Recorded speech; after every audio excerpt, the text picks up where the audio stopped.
So, for each month, these discussions are going to focus on a theme related to democracy. And for February, we wanted to honor Black History Month.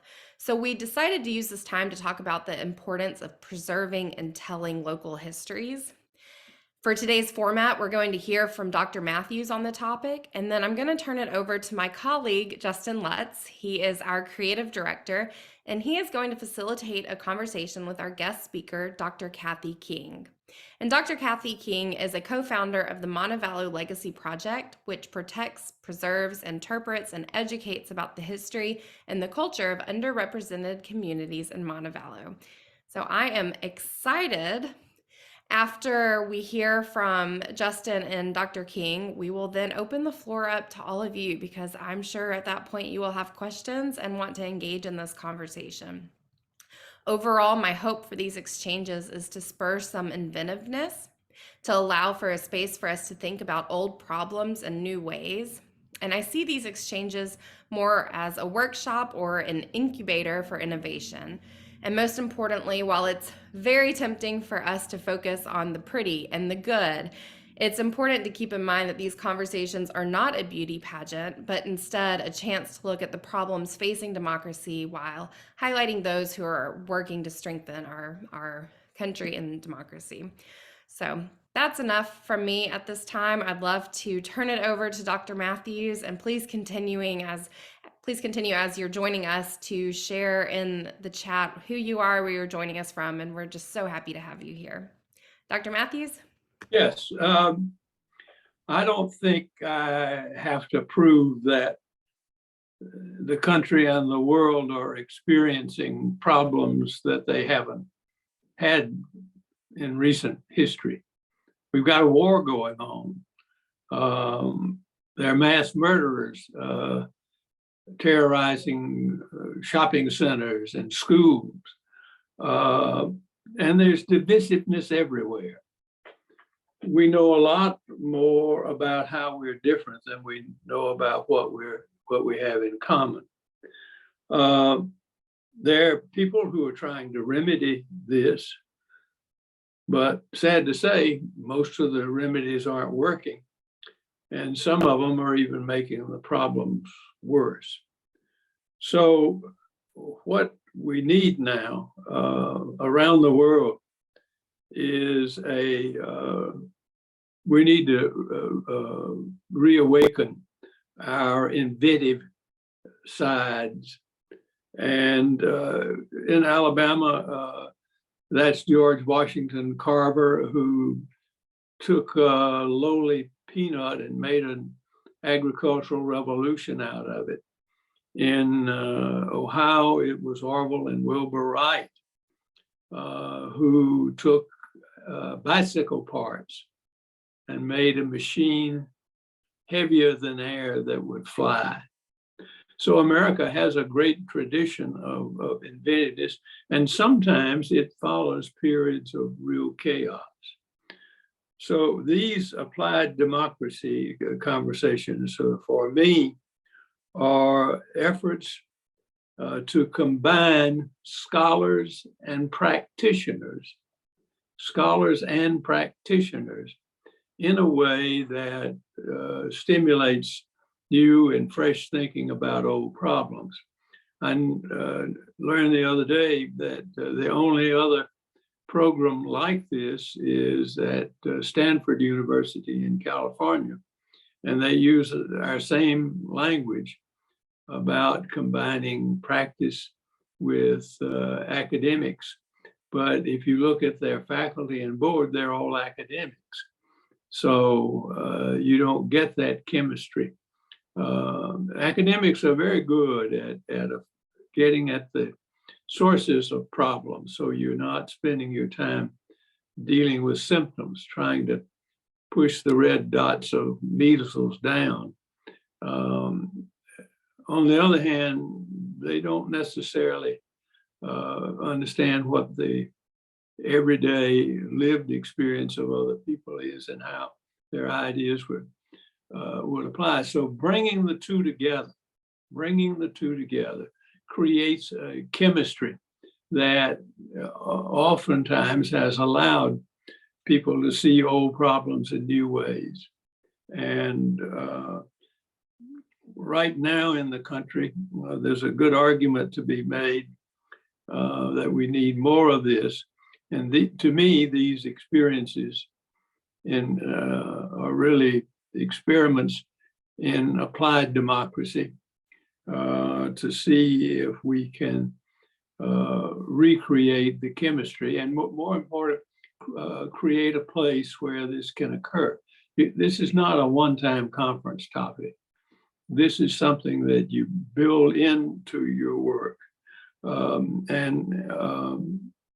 As has been said here, what really spurs these conversations and make them creative is not beauty pageants where you tell some wonderful story about what you've done. The rest of us can applaud you, but it doesn't go very far beyond the applause. So what we learn from is when people are candid enough to say, I tried this and it didn't work, or I tried this and I found out that it was the wrong thing. Other people can relate to that because we've all made mistakes. So that's why we say it's not a beauty pageant. It's hopefully a candid conversation. I use a story, a really experience I had in going to a meeting of a group of painters, and they just all brought their easels and their canvases in to the sun porch of this house of a friend. And they were painting, and another painter would come by, and the painter that they were talking to said, you know, I can't get the color blue right in this sky I'm painting. It turns out to be muddy or it's too bright. And the other painter would say, well, I had that problem too. I tried to put a little X, whatever it is, in my paint, and that seemed, and so that's why Rachel called it a workshop or an incubator that we're trying to create. You all have chosen a very relevant topic for this experiment, but it is an experiment, and I think it's capable of attracting other centers like you. This Alabama Center is certainly one of the best, by my prejudiced view, the best, but there are others next door in Mississippi, all the way out to California, up to New England. And I'm hoping that maybe in the third one, we can bring some of these centers in. You can bring some of them in to see what you're doing, to see if we can get this spread around the country. Democracy is going to be stronger. Democracy is going to be stronger. So that's enough from me. I'd like to hear, if you would, what the guests you've invited have to say. Thank you, Dr. Mathews. I'm going to turn it over to Justin Lutz and Dr. Kathy King. Thank you. So I just want to give everybody a little bit of context of how I met Kathy. A few years ago, I was asked to fill a seat that was left on the historical commission for the city of Montevallo by former Mayor Holly Koss. And unbeknownst to me at the time, she sort of asked me this because there was a little bit of controversy going on in the town at the time, which was that the historical commission seemed to be a little bit divided between two factions. There was a faction that really wanted to face the history of racial injustice in Montevallo by installing a lynching marker in partnership with the Equal Justice Initiative on Main Street. And then there was another just as vocal part of Montevallo that did not want this marker installed. They sort of felt that by installing this marker downtown, it was going to be a mark of shame on the city. It wouldn't help tourism. There were lots of reasons, some valid, that they didn't want this marker installed. So that's how I came to meet Dr. King.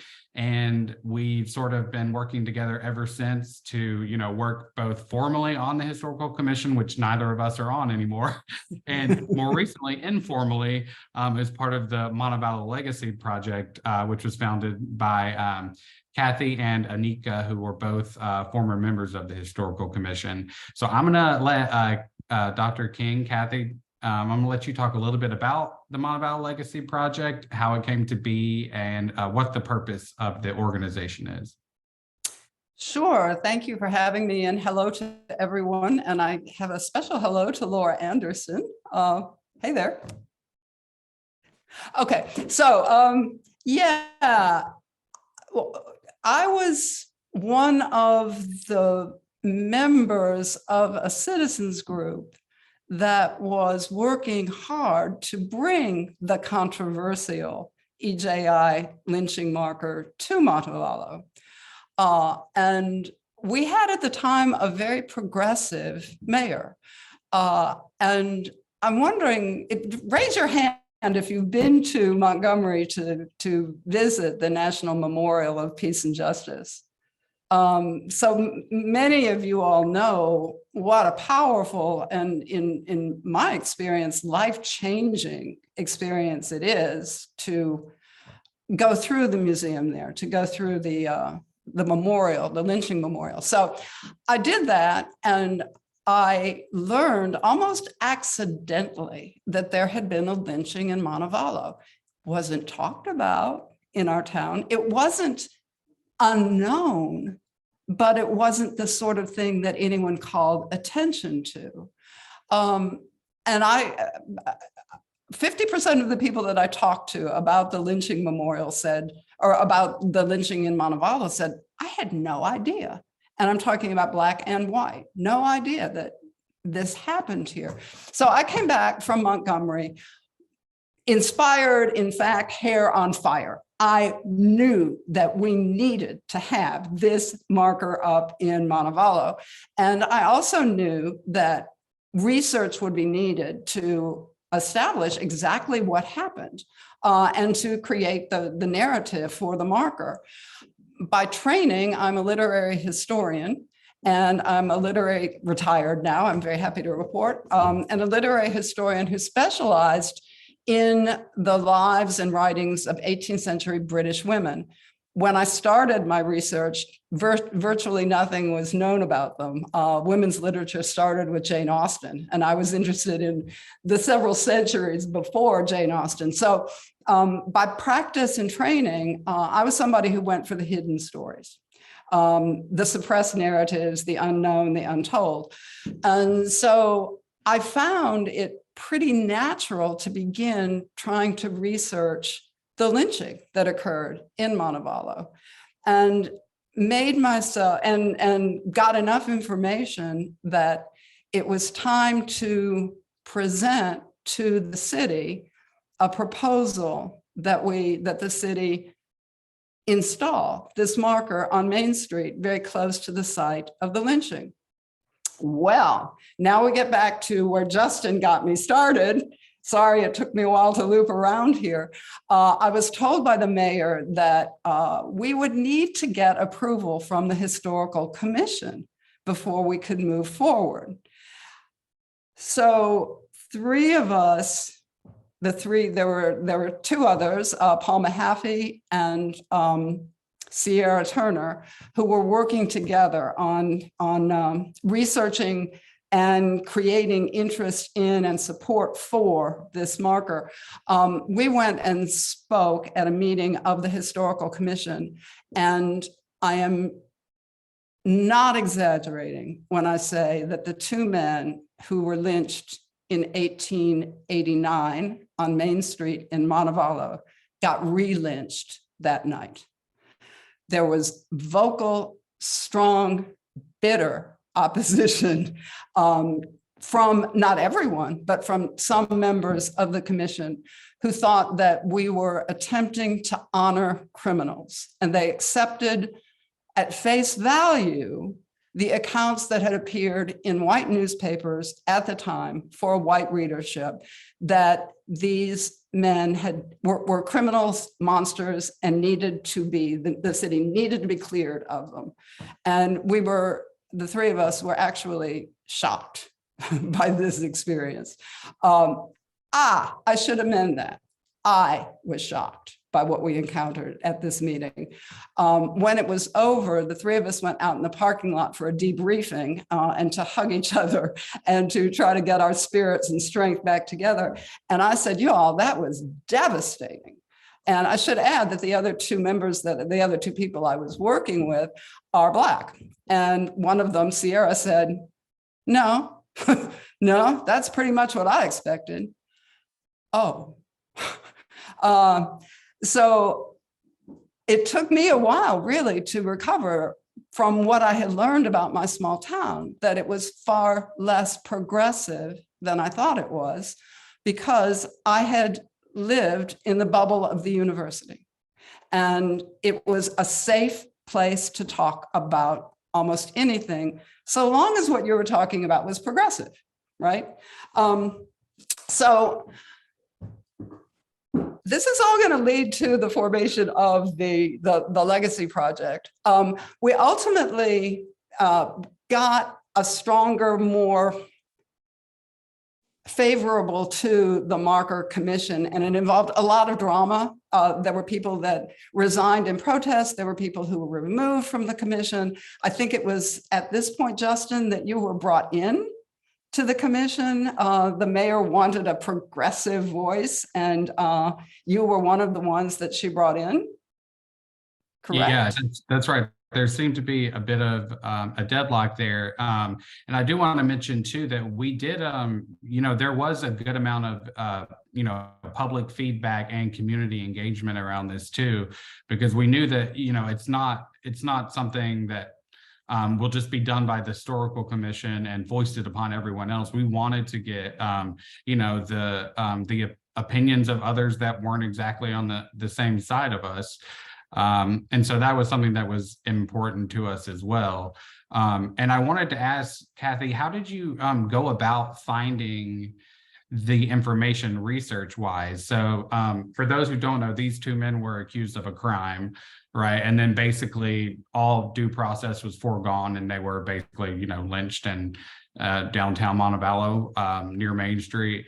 So how did you have to find like arrest records, newspaper clippings? Like, how did you go about finding the actual story of these two men? Sure, yeah. As I said, I came back from Montgomery on fire, and I subscribed immediately to newspapers.com. And I thought, this is going to be a trudge through a lot of newspapers. And instantly, I put in Montevallo lynching in the date, and I had like 48 newspapers to look at. I was stunned by that. So virtually all the information, Justin and others, came from contemporary newspapers. And they were all written, of course, by white people for white audiences. And it took me a while. It took me reading many of these newspaper accounts to figure out why this particular lynching had received far more attention than other lynchings at the time. And it turns out that the lynching was triggered by the murder of a young man who interrupted a burglary. The burglars shot him in the chest. He died immediately. This young man, he was in his mid-20s, was married to a woman in the town's leading community, or one of the leading families of the town. And her father was a newspaper man. And so he was connected with all of the journalists in Alabama. And there was a special correspondent who was sent to Montevallo. So it got tremendously more coverage than you would find elsewhere. I think I read through at least 45 newspaper accounts. And those of you who've worked with 19th century newspapers know that there was a wire service in place at the time. So there was an enormous amount of duplication of information. But they would also get nuances and shades from various newspaper accounts.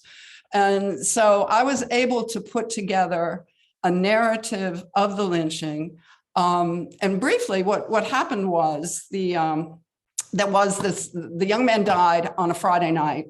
On Saturday morning, the town somehow, there were no witnesses. This occurred at 2 or 3 in the morning. There were no witnesses, but the town became certain of who did it.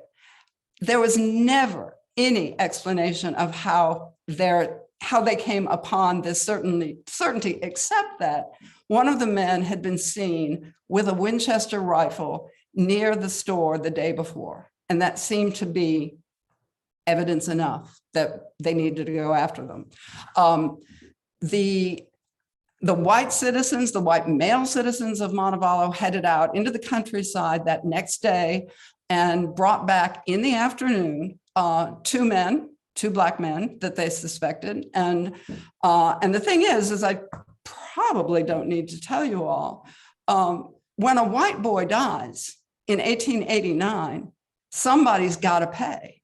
And it's a good idea to make a black person pay, because messages needed to be sent always to the black community that whites could do what they wanted with impunity, and blacks were vulnerable and needed to be careful. So it was convenient from a sort of racial terrorism point of view that the town go after these 2 black men. So they are hanged actually, the next night, without any investigation, without any trial, without any due process, without any evidence appearing. So you asked Justin, an arrest record. No, it was all town action. It was all the action of a mob. The only accounts we have are from the newspapers, but they are very detailed. I think because the father of one of the victims was involved in this. I should add, though, that after doing the newspaper research, I was told that there was one man in town whose great whatever grandfather had witnessed it. And it was a very delicate process getting information from him, because he had serious reservations about the marker going up. But I managed through a series of letters, email exchanges with him, to get his enough trust that he would send me his family story of what had happened in his great-great-great-great-grandfather's, in front of his great-great-great-great-grandfather's house. And when I got his account, I began to understand a little bit about the white perception at the time, and in many circles still today, of what happened, because the story that he told it to me in writing, was in some ways heartbreaking and poignant, because, for example, he gave the detail that one of the men being hanged didn't have any shoes on. And the hangings occurred by hoisting them up over a limb. It wasn't a snapping of the neck kind of hanging. It was a longer, slower strangulation when they were literally just hanging from a limb. And the man with no shoes closest to the tree trunk used his feet to try to get up the tree, the trunk of the tree, to get a breath. And then he would lose his strength and fall again and make his way up again. And eventually he was exhausted and died. He could resist no longer. And I get kind of choked up talking about that this is what happened. This is what was observed and passed on in the family. But also passed on in the family was the story that Of course, the family members knew nothing about this. Sure, it occurred in their front yard. It occurred at night, but they slept through it. Strains credulity. And yet it showed me, my interpretation is the lengths that people will go to sanitize an event and to remove themselves from the guilt, the shame, the sense of responsibility and accountability that goes along with it. And we actually saw some of this in newspaper accounts as well. One of the newspaper accounts, and it could have been written by a Montevallo, talked about the lynching as the best regulated lynching they'd ever seen. It was so quiet, and the crowd, not a mob, the crowd was so well behaved. So this was the story that Montevallo in 1889 wanted to tell itself, and it's been passed on through the generations. And a lot of the people opposed to the lynching marker never really talked to me about why, except to say they were monsters and deserved to die. But the account that I got from the one family member does suggest something of the need to distance oneself from what is something horrific. And I need a slug of water here. So Justin, you talk for a second. Yeah, well, I think it's interesting to add some context too, because for those that don't know, Montevallo prides itself on being a relatively progressive city. So it was really interesting when this topic came up, to sort of hear some people get defensive about that, and how Montevallo has been progressive for a long time, but that obviously doesn't negate the merit of putting up a marker to honor this occasion. I also want to say one thing I really love about the Montevallo Legacy Project is that, it started with the lynching marker. That was sort of the impetus. And by the way, anyone who is in the South can do this as well, with the support of the Equal Justice Initiative, which has a process for, going through the steps to be able to get a similar marker in your own community. But what I love about the Legacy Project is that it kept going on afterwards. So it wasn't just about this one event in Montevallo history. So could you talk a little bit about the other projects of the Legacy Project, and especially the Untold Stories of Black Montevallo, which you guys can read on their, we got it printed. It's also on their website. You can get a PDF. These stories were researched by Kathy and Anika, and they appeared in monthly installments in the local chamber chatter, but they've recently been compiled into one collection, and you can read those on your website. So if you could tell us about that project and maybe mention a favorite story or two from that. Sure. Yeah, thank you. The lynching, once the marker was installed, things went kind of quiet. And then the Historical Commission, of which by this time Justin and I are both part of, decide, you know what? We need to focus on the positive now. We've seen the ugliest episode in our city. Let's do something that's been proposed for years now. Let's try to turn our energies toward creating an African-American heritage trail. And so that became the mission, the task of the commission as it was constituted at the time. And there was some discussion how we would go about doing this, and it was decided that I, because I enjoyed working archives and written sources, I would work with Anika Stewart Sims, who was at the time the only Black member of the commission, who's lived in the Montevallo area all of her life and has friends and relatives everywhere through here. And she said, let me talk to folks and get their stories, and we'll build a context for the sites on the African-American Heritage Trail through family stories.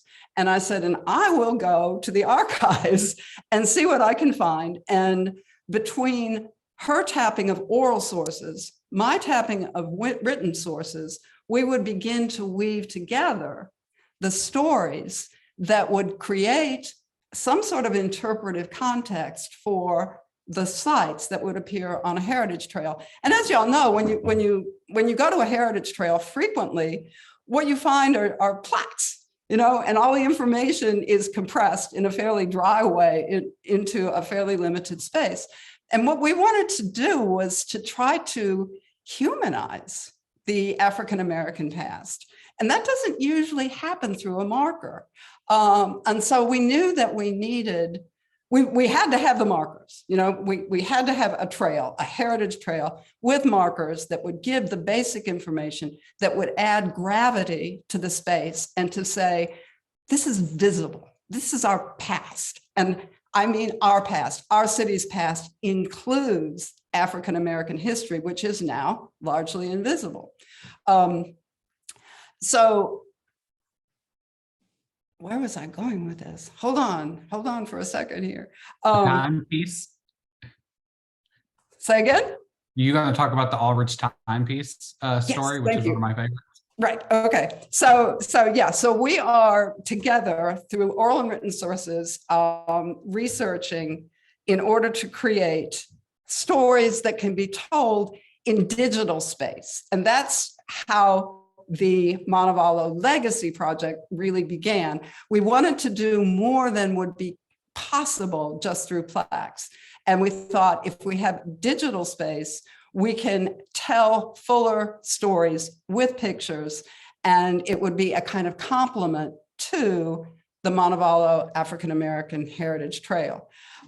Justin had asked me to think about what my favorite story was in the untold stories. And I said, I cannot choose among my children. They're all wonderful. But finally, I think one of the most valuable to me was discovering, and how many of you all are familiar with the town of Aldridge?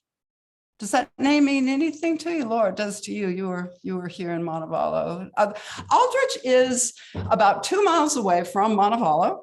It is a coal mining town, and coal is no longer mined there. It hasn't been for a long time, but a lot of the residents of Aldridge were coal miners, and there were white coal miners and there were black coal miners, and the black coal miners lived in the area of Aldridge called Old Camp. And that's basically all anybody really knew about Aldridge. Well, through a series of sort of coincidences, it came to my attention that a newspaper had been printed from Aldridge in 1895 through 1902, and coal mining communities don't usually have their own newspapers. And in this case, it was even more unusual because it was a Black edited newspaper intended for a Black readership, emanating from this little coal mining community just west of Montevallo. And it turns out that the Sanford Special Collections has on microfilm 8 or 9 issues of the Aldridge Timepiece. That was the unusual and interesting name of this newspaper, the Aldridge Timepiece. So I spent many, many, many afternoons going through microfilms and the Sanford Special Collections in the basement, thrilled the whole time, every time I could come upon a piece of information about actual people in Aldridge at the turn of the century.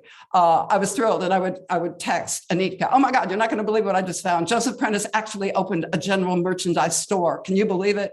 That sort of thing. And I think the biggest find, the most interesting find from the Aldridge newspaper, the Timepiece, was the discovery of, there was a beautiful line drawing of the school, the Negro school, as it was called at the time, with a curriculum. It was a primary school. It was a curriculum for the first 8 grades. And it showed pictures of children. It represented children and their teachers standing outside the schoolhouse. which is now in the site of the Epsabeth Baptist Church, if any of you all have been there and know about that. And it gave the curriculum, and I was fascinated to discover how progressive the curriculum was. Seventh graders at this school studied what they called Negro history. And the more and more I was able to find out about Aldridge, the more it became evident that it was, in the Black community, a very progressive, educationally progressive community. And I think it's because, and more research is needed, but I think it's because Aldridge was on a railroad line that went directly to Selma. And Selma was the center of Black education at this time. So folks from Selma were coming and setting up highly regarded schools in Aldridge. So the kind of research that you can do on microfilm at Samford just opens up a world of new possibilities. And this is exactly the kind of thing that we wanted to be able to preserve and get out there, at least via a website, which we finally acquired with Justin's help about 2 days ago. It finally went live. So we are now using this website to support the sites on the African American Heritage Trail, but also to go much further and to preserve other kinds of stories that might never make it onto the Heritage Trail, but do two things that really haven't been done in Montevallo, and that is give a voice and give visibility to our Black population. And folks of African descent have lived in Montevallo since 1817. They are part of our history. Our pioneers include African Americans, including a man who was preaching in a mixed race church in 1822. I mean, we have a history that includes Black people, and we are trying to bring that to the surface to tell the untold. Yes, and I see someone asked about the other side of the marker. I'm going to find that picture and send it to you. I have it somewhere. And I have one more question for Kathy, and then we're going to turn it over so y'all start thinking of some other questions. I'm sure you have some. But can you talk a little bit about just how necessary it is to have a team in the community to be able to do this work? Because I know that y'all have been able to accomplish quite a lot, but it definitely, took a village to do that and to build goodwill with those in the community who wanted to contribute to this project. So can you talk a little bit about just engaging others and how that helped you launch the project? Yeah, I don't think we would have gotten anywhere if it were without Anika, because she's trusted in the community. She's well known in the community. And she was our initial contact. And whenever we would ask someone if we could take their oral history, we would always say, more times perhaps than we needed to, nothing goes in print without you seeing it first and okaying it and being absolutely comfortable with what we're doing with this information, with what you're presenting us. It's been a slow process of gaining trust. And I think, well, I go back to what Dr. Mathews said earlier. Let's look at the negatives as well as the positives. I think it's, for many, many reasons, pretty difficult to establish trust between the white community and the Black community. And there are good reasons for this. And so I think that it took a while before people were willing to do what Anika and I at first thought they'd be really happy to do, and that is bring in pictures that they find in their attic. They rummage through drawers and find new information for us. It was actually months before that happened. And the way it started was that people at Anika's church would come up to her. And this was about after 4 or 5 of Chamber Chatter, Untold Stories had appeared. And they would say things like, well, my father played in the Negro Leagues. Would you like to know about him? Well, yeah. My uncle was drafted into the NBA. Do you want to hear about this? And so people started coming forward, and we were able to start interviewing more people, use what we always wanted to do insofar as possible was use the words of people who had the lived experience. I'm a trained academic, and I have tried so hard to get rid of my academic voice when I'm doing this. And just gradually, as people came to trust us and to read the Chamber Chatter monthly installments and to see that we were trying very hard to see things from a Black point of view, to acknowledge different perceptions, people started coming forward. But it was a slow process of gaining trust. And I guess that answered your question. Yes, thank you. So I do want to open it up for any questions that y'all have about Kathy or this process.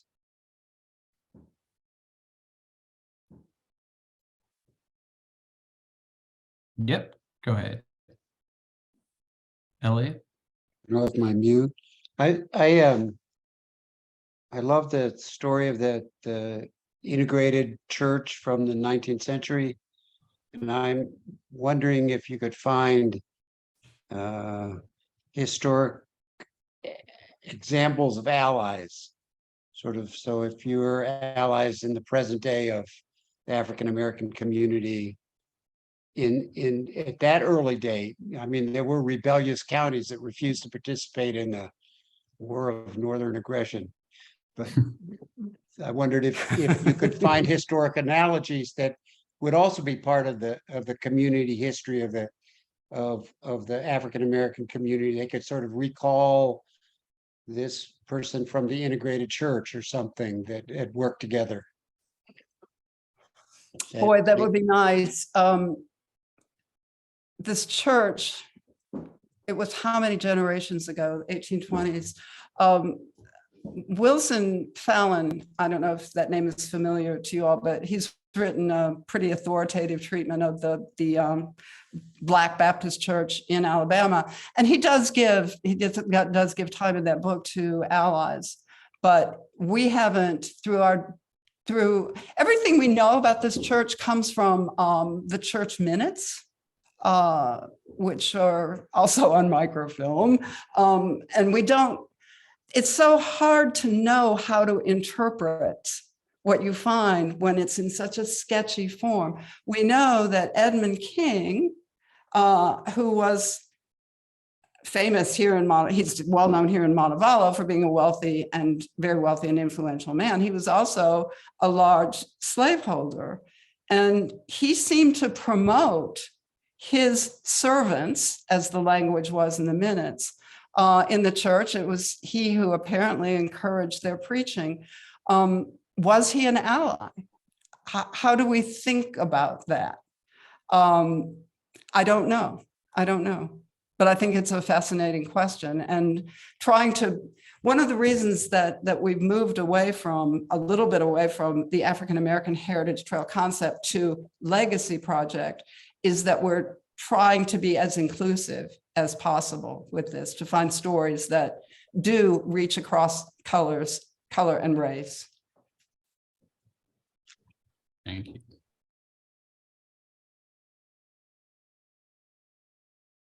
Ray has a question. I'm interested in how the community is responding to the lynching mocking today. Is it an issue at all, or is there a conversation about it, or is it there just existing? Yeah, Justin might, I'm going to say something, and then Justin might have something to add. I think the community has accepted it. There was concern when we had a mayoral election that the new mayor, who had been vocally, openly opposed to the marker, that he would want to take the marker down. That did not happen. There was no movement in that direction. There was a little blip on social media for a while. Somebody had remarked that you see the marker when you are stopped at a red light at that corner and you read it and it's depressing. Yeah, yeah, it is. And then, so there was a little bit of discussion and some people said, yeah, I don't think that marker belongs there. I don't think it represents our city well. I think it's too bad that they put it up. Nobody ever said, let's take it down. But then, of course, there were just as many people, if not more, who said, yeah, it's depressing because this was an ugly and terrible thing that happened. It's something that we need to think about. And its purpose was to create a conversation. And that's what's happening now. So I think that the community has accepted it, some of them by looking in the other direction. And some of us are deeply and endlessly proud that it's there because we were willing to look at our past and to try to tell the truth about it. And I talk too much, I'm sorry, but just this morning, there was an event at the marker and amazingly, 89 11th graders from Los Angeles came to the marker as part of a social justice immersive experience tour that originated in Los Angeles and was organized by a rabbi. These were students from a Jewish school in Los Angeles, and they seemed to be very moved by what they saw. And I hope, and we had some presentations for them. And in the Jewish tradition, they all placed stones on the garden under the marker.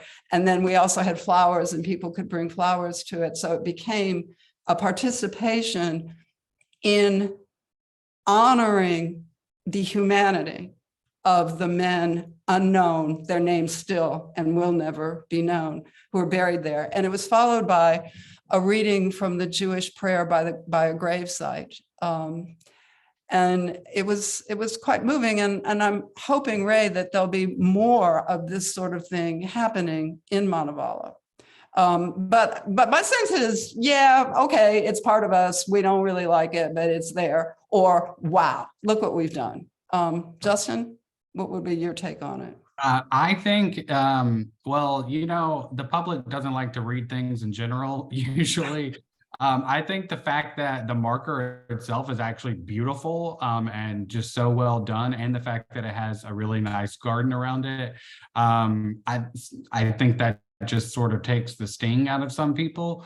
But I haven't really heard any, you know, controversy around it. It's something that seems to have really been just during the time of us actually trying to get it passed. And that's something that Kathy and I have talked about. You know, there are some things the Legacy Project, before it was founded, had to do through the city. Like if you want to get a historical marker, you know, down on Main Street, you have to have some type of municipal body that's going to approve that. So it's interesting to look at the limits of what you can accomplish within a formal leadership position on the historical commission and what you can accomplish outside of that in a more informal setting, like the Legacy Project. You don't always need to go through, you know, these municipal leadership roles or anything to actually, you know, make some type of change, but sometimes you may have to do that.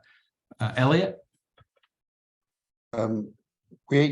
We in Baldwin County, where I live, there a similar situation occurred where the lynching was in a small northwestern, I'm not exactly sure of this, but I'm pretty certain, small northwestern section of the county, and the local area resisted the idea of having the marker.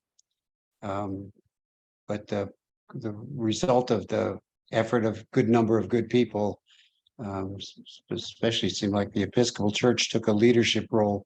The marker is right in front of the county seat in Baldwin County. So kind of like likely to get more exposure, but and it sort of was not the exact location of the one known, but not necessarily the only lynching that occurred. Sadly, these are only carefully documented lynchings that they're able to put together, and not the total picture. I believe that's right. Yeah, I mean, everybody agrees that there were far more lynchings than there are documentation for them. And the EJI insists that you have at least 2 sources before they'll consider doing a marker. But I think it's good to keep in mind that churches can be a really powerful vehicle for social justice. And that's what you saw in Baldwin County. When you're thinking about how to affect change, I think churches are respected and they know how to organize people in most cases. So it's good to hear that the Episcopals, of which I have one, worked on this in Baldwin County. Yeah. Larry, you have a question? Yes, Dr. King, I assume you're with University of Montevallo, is that correct? I'm retired now. Understood. But as you've spoken, you did mention doing research at Samford up here in Birmingham. And it makes me curious about what the University of Montevallo and its predecessor institutions, preceding institutions, Alabama College, et cetera. What involvement has the academic community had, the institutional academic community had with the activities you've described? That's an interesting question.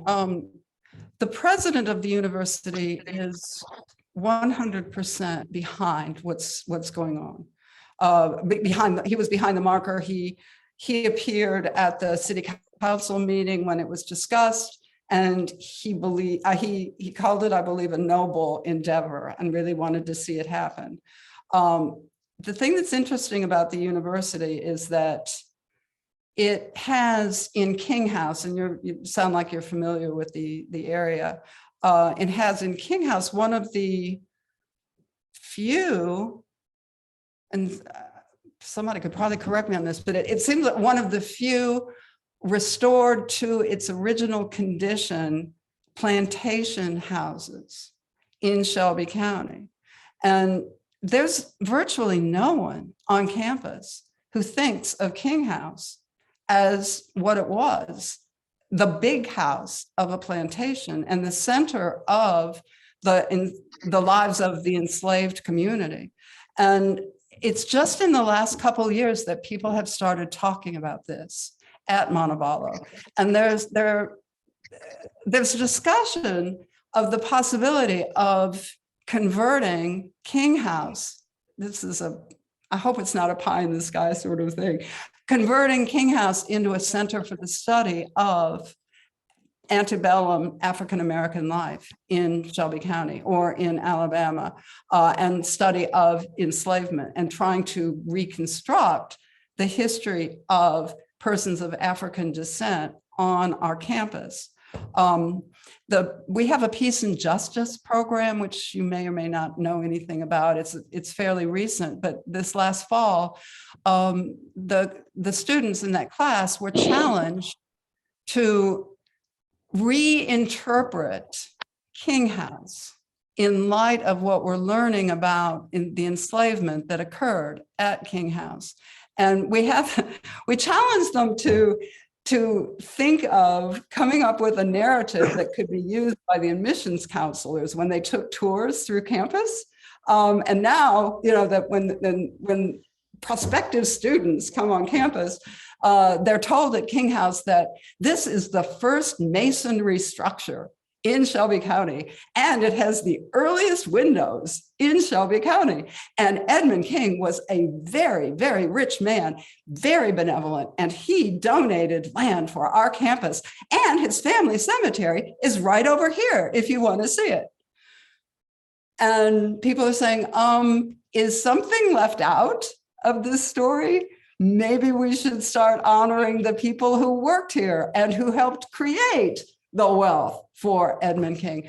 So this is beginning to bubble up on campus. And because it is a liberal arts school, I think there's a very good chance that things will move forward. Certainly, I sometimes have the feeling act quickly while Dr. Stewart is still president, because I know that he would support it, and I'm not sure what another president would do. But that's a really interesting question. The university has not been involved in its own history and its own untold stories, but it's beginning to be interested in that. Yeah. Marcia, you have a question? Yes. First of all, I want to compliment you on getting the monument and the marker installed. You know, I think it's an example of empirical learning. You know, we learn by what's around us, and I think this is a way for people to become interested in the history and the full history of your community. You know, Elliot mentioned a little while ago, I live in a county that stayed loyal to the Union. And so an area that stayed loyal to the Union. So we have a little bit different history, although you wouldn't know it now when you drive through certain areas and you see people having Confederate flags on flagpoles in their yards. But however, that's beside the point.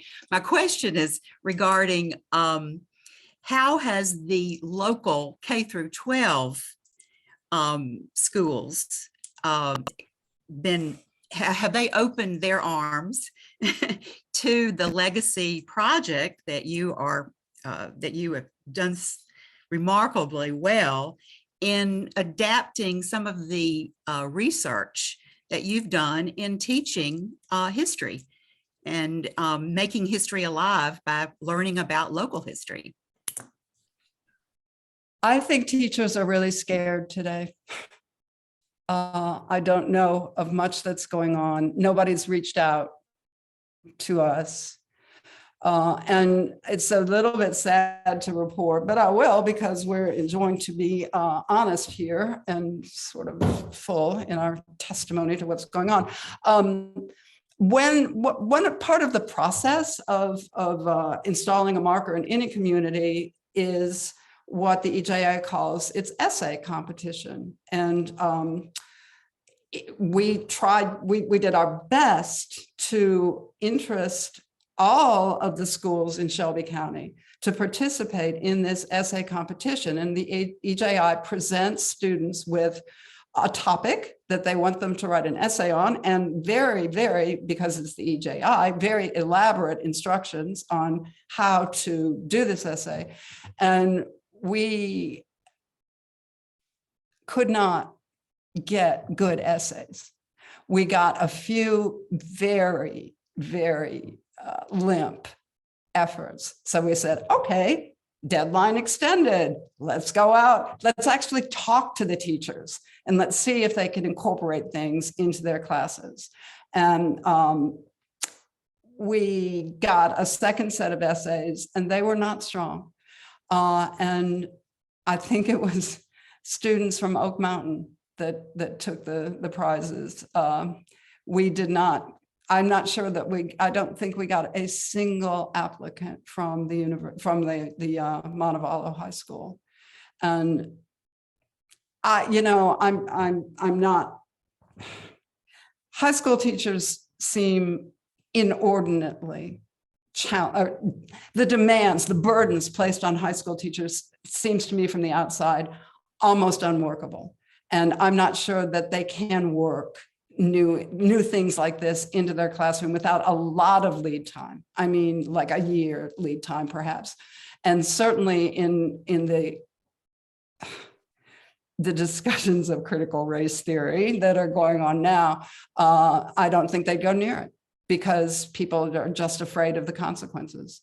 So on the K to 12 level, no, sadly, haven't seen much.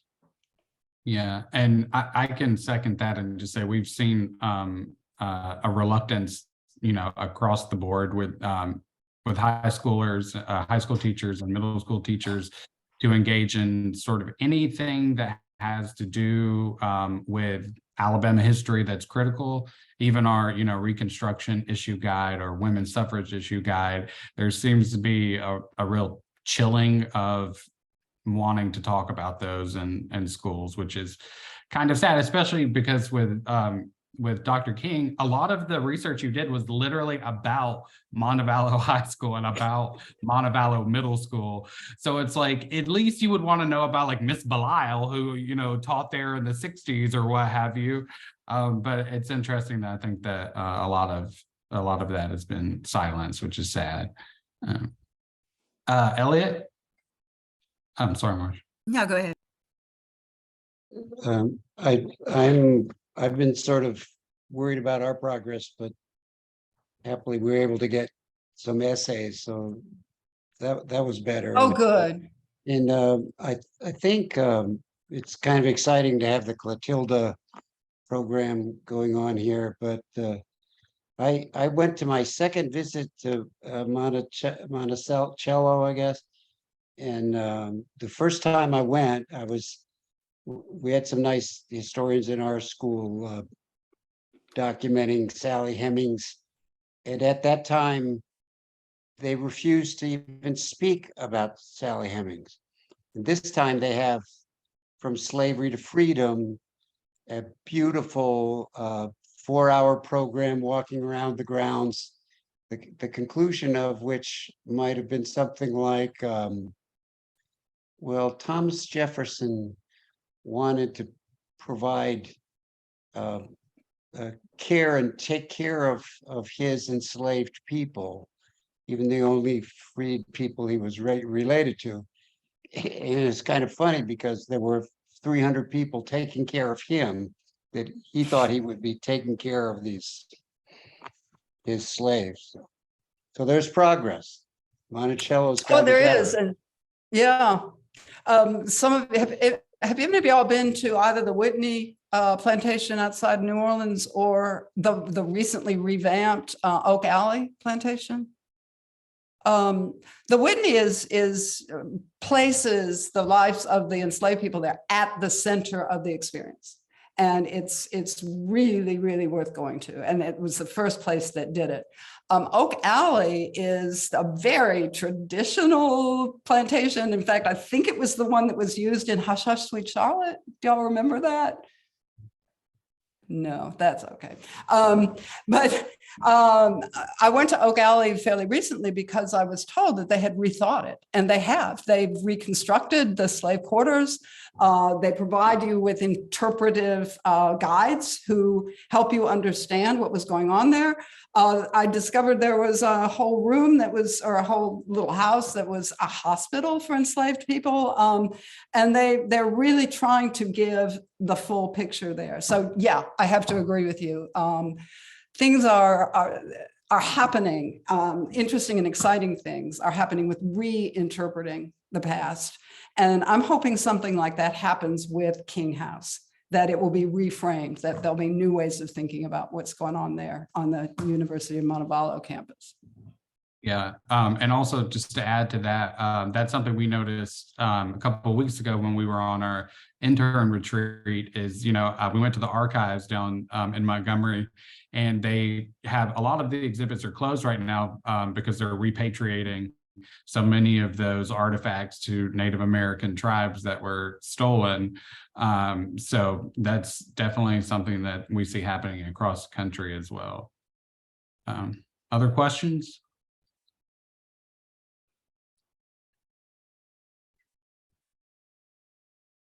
Yeah. Hey, Justin, this is Gene. Hey, Gene. Yes. Okay. My take is that slavery as an institution, it just has a bad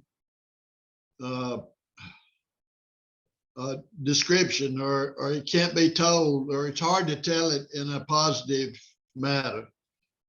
And interestingly, what Elliot just told about the Mary Hennings situation with up at Monticello was, I think, or my take when I listened to that was the folks that were running the plantation up there, they're trying to put a positive image on something that just at the core just has a negative image.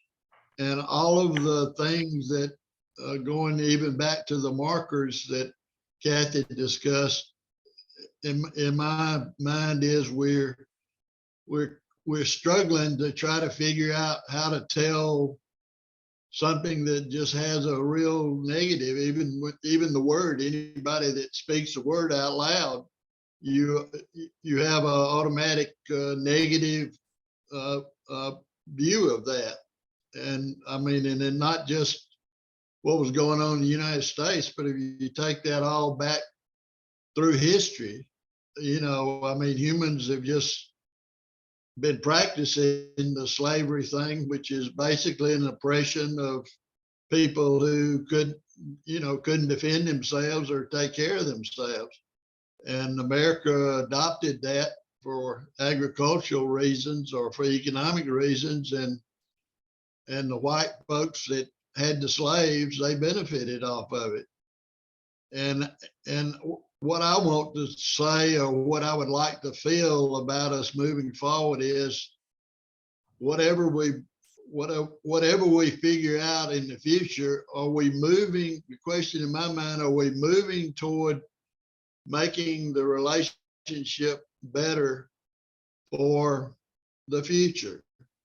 Because we've identified what we think is a problem, or it is a problem in terms of what's been in our past, and we're trying to figure out ways of putting up markers or taking markers away or whatever. You know, people say redefining, you know, our history or whatever, but I kind of see markers as being things that at the time humans put those markers up, they're like a perpetual roadside advertisement. You think of it, you put it up, and you expect everybody that sees it for generations to come, under the expectations that it stays there for generations. You expect them to take away some kind of image of that, you know, or some kind of story that you're trying to tell, or some kind of legacy, I reckon, that you're trying to tell. And we're now, I think, just struggling with trying to anyway move the race situation forward. And I certainly want that to occur. And every time I listen to these discussions, I think in terms of we're wrestling with what current going on, but I want to stand back and say, is what we're doing improving our relationship, or is it potentially just adding to, you know, kind of what's been going on in the past? And on the positive side, I do think we're having this conversation. I applaud the center for doing this.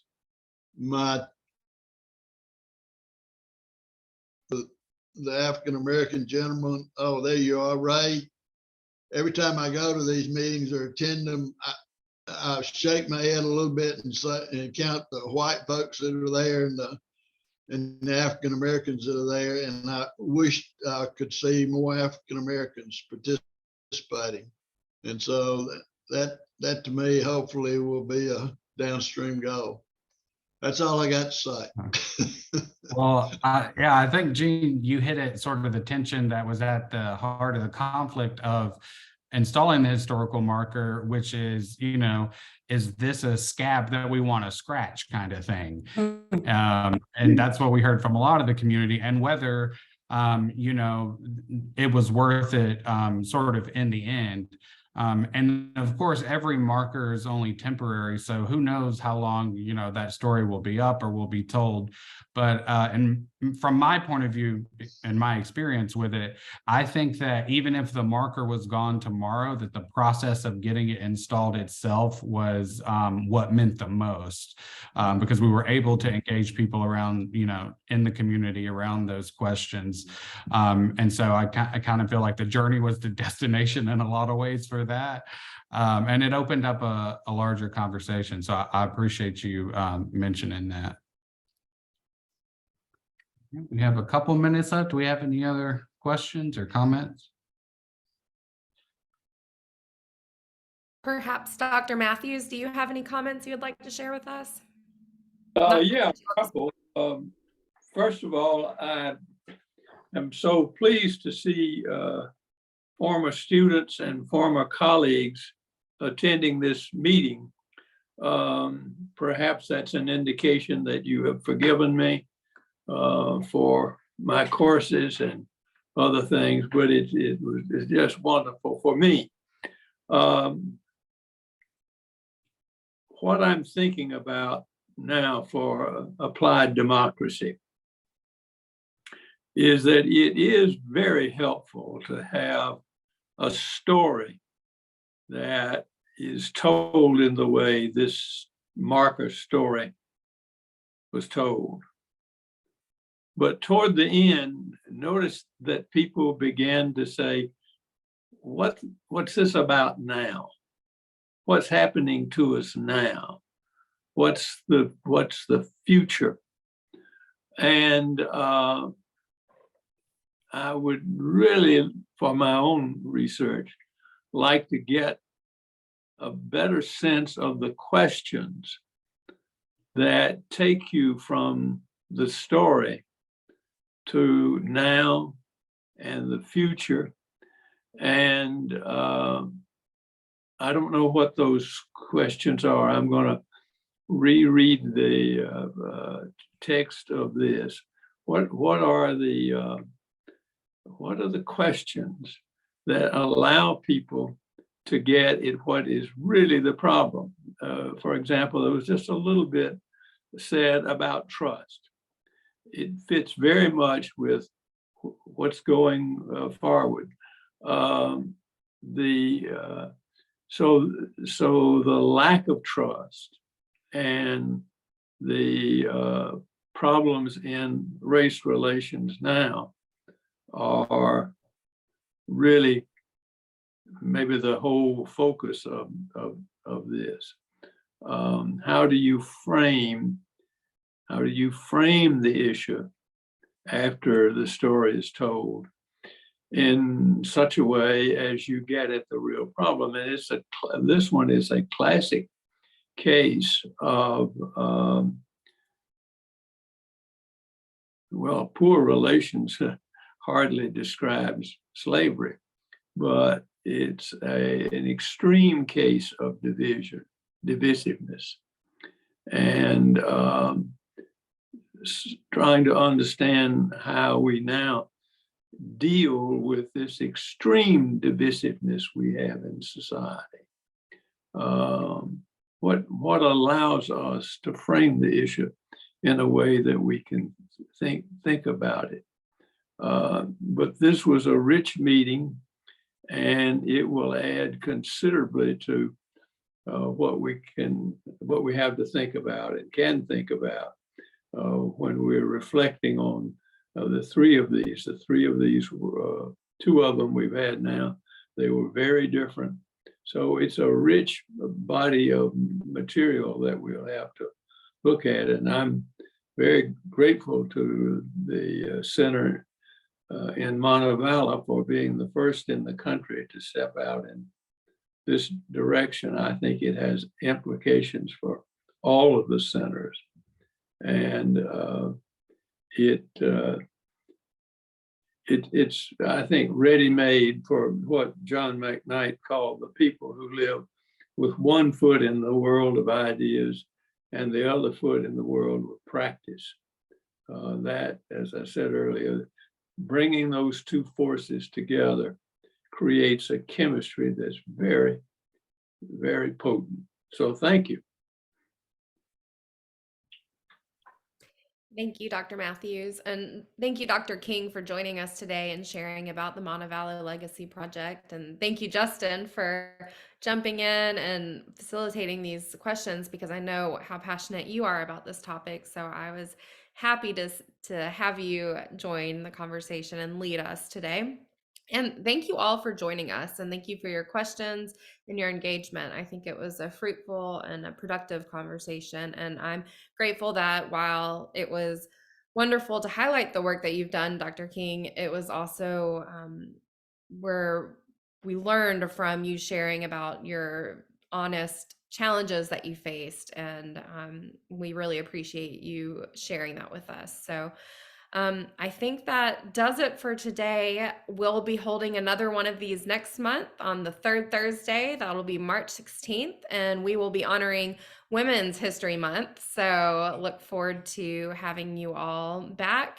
And we'll send out some more information and send out a link to the recorded video and Dr. King, the Montevallo Legacy Project website, which looks amazing. So congratulations on having that launched and live, and we'll make sure everybody has a link so you can access and read more or follow up and contact Dr. King if you would like. But thank you all. I hope you have a great afternoon and stay safe through these storms. I hope everybody is okay at the end of the day. But thank y'all.